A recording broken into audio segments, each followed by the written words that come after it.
Vasyl Lomachenko just unified the WBO with the Super WBA belt. We back. Goodfellas Sports TV. Your boy CJ Goodfellas. Don't forget, plug us in on Twitter, plug us in on Facebook. Both links in the description, all right? He beat Jose Pedraza. I really wasn't impressed, but under the circumstances with his arm, he was real reluctant to use his arm, his right arm, which is his lead hand, because he's a southpaw. And let's talk about the fight for a minute. I got a lot of videos coming after this, man, with a lot of thoughts. So any other the thoughts that's on your mind about the fight and everything that surrounded it, and the fight, TO fight, I'm coming with a lot of different videos, man. Anybody want their boxing fit? It's gonna be early this morning, all right? Pedraza didn't do nothing I said that he should do and I told you he wouldn't do those things because he's not that fighter. Pedraza, for one, is not a good enough boxer to outbox Lomachenko. For two, he didn't have enough power, to hurt Lomachenko. And three, he couldn't close the distance and fight and pressure Lomachenko. If you let Lomachenko dictate the range and dictate which way he want to fight, he gonna pick you apart. If you don't pressure him and put him on the back foot, unless you're a masterful boxer, you're not gonna beat him. Okay, it's nobody at 135 that can beat him right now, unless Mikey comes back down or Tank come up. Those are the only two guys I legitimately see beating this guy at those weight classes. Okay, Pedraza tried tonight. We all know he was an average fighter at best. If I'm being nice. Didn't have great speed. Don't have good power. Punch variety sucks. But he's a good boxer. You know what I'm saying? And I said in my prediction video as well that he just didn't have a good enough defense, and that's what separates him, along with the power outage, from being a good boxer. He's an average boxer, at this point in his career. But that's what separates him from being, average boxer. Like I said with Jorge Linares, what separates him from being, a good 135-pound fighter is that, one, he don't have enough power, and two, he ain't slick and got the defense. Pedraza don't have the defense. He don't have the power. He's a middle-of-the-road fighter. And you seen what Vasyl Lomachenko did to him today, especially in the 11th round, where, I think one of his better punches is his left uppercut.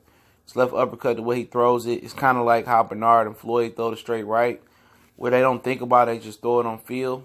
It's just like second nature to them, and that's the equivalent to what Lomachenko's left uppercut is. He just throws it on field, and you love it.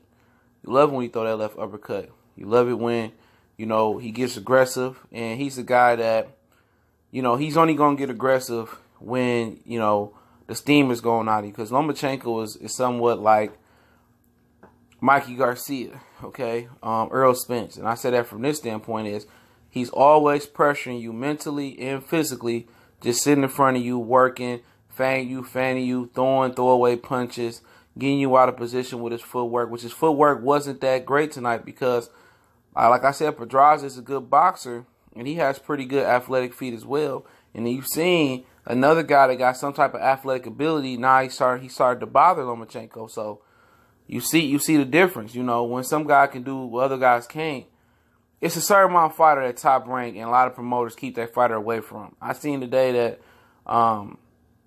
that George Foreman said on Twitter that he ducked Query. The guy, Muhammad Ali beat him, but he feared him. His team feared him for the style for George Foreman because he was a counterpuncher.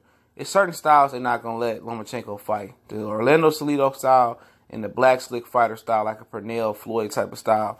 Pedraza kind of exposed him a little bit. He wasn't able to turn the corner and turn and use his angles with Pedraza because Pedraza had athletic feet for the most part. He had kind of slick upper body movement as well. They're not going to let him fight that aggressive fighter. But Lomachenko, he just stays on you. He tedious. He's a pest with his mental and physical pressure on you. And, yeah, he bad. He a good guy, good fighter, man. But I wasn't impressed tonight. But guess what? He had a shoulder problem. He got confidence in throwing the right arm. He made the right decision not to go into a hard fight. This was a tune-up unification bout. And he needed a tune-up bout, man, to be honest, man, because he didn't have a lot of confidence in that right hand. and understandably so with the injury that he had. So you could tell if anybody had any second thoughts or questions about, was his right arm actually hurt or shoulder actually hurt? It was. I could tell in the fight he wasn't confident at throwing the lead right hook. But eventually the left uppercut started the disaster for Pedraza. For Lomachenko, I'll do a separate video on that. I'll do a separate video for the commentary was atrocious tonight. At one point, they said, this is the Lomachenko when he heated up in the 11th round. I believe this is the Lomachenko we love, we worship. Like, dude, I'm not worshiping no man, okay? You guys worship Lomachenko. Mark Kriegel said that tonight, and it was just atrocious tonight, man. They discredited Gervonta Tank Davis win over Pedraza on air. They discredited, they explained the loss that he got to Orlando Salido. They discredited that on air. Oh, Salido came in overweight, or Salido, was this and that, and Lomachenko. Like, at the end of the day, Lomachenko could have asked for Salido to do a same-day weight, and he didn't. He was overconfident, he was cocky. For two, Gervonta Tank Davis at a younger age stopped Pedraza better. They say, you know what, Pedraza was malnutrition. He said he couldn't make the weight. I ain't trying to hear all that, man. At the end of the day, Tank beat Pedraza better than Lomachenko did, okay? And for everybody that want to say Tank ducked Lomachenko, Tank jumped Lomachenko openly ducked Manny Pacquiao. So you can't throw stones when you live in a glass house. But I'm going to address a lot of that stuff coming up, man. Be prepared for on-site videos back to back. Like Drake, man, salute to everybody out there, man. Goodfellas Sports TV on Facebook, we're on Twitter. Got a Facebook group. You want to make a donation to the channel, that links in the description as well. Also, you can hit me up in an email. Like I say, man, I'm about to get busy. I only dropped 2 boxing videos yesterday. That was by design. But y'all know what it is.